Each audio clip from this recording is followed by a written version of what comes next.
సోమవారం రోజు సూపర్ దశలో ఇండియా ఆస్ట్రేలియా మధ్య జరిగిన మ్యాచ్లో గెలవక తప్పని స్థితిలో ఆస్ట్రేలియా ఓడిపోతే టీమిండియా ఆసీస్ని 24 పరుగుల తేడాతో ఓడించి వారి సెమీస్ అవకాశాలను దెబ్బతీసింది.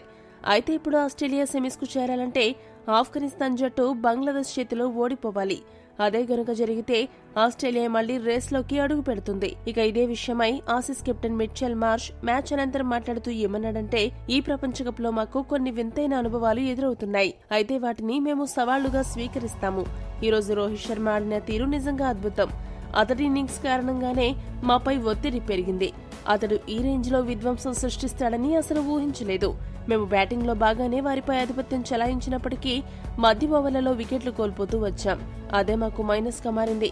మమ్మల్ని ఇండియా ఓడించింది, కానీ మా నెట్ రన్ రేట్ ని దెబ్బతీసే విధంగా ఓడించలేకపోయింది. అది మాకు కలిసొచ్చింది.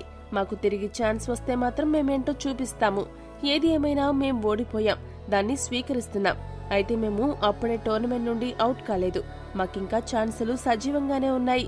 ఆఫ్ఘనిస్తాన్ జట్టు ఓడిపోవాలని, బంగ్లాదేశ్ జట్టు గెలవాలని కోరుకుంటూ ఆల్ ది బెస్ట్ బంగ్లా అంటూ ముగించాడు. ఈ వీడియో కనుక మీకు నచ్చినట్టయితే లైక్, షేర్, కామెంట్ చేయండి. మరిన్ని స్పోర్ట్స్ అప్డేట్స్ కోసం మా ఛానల్ సబ్స్క్రైబ్ చేసుకోండి.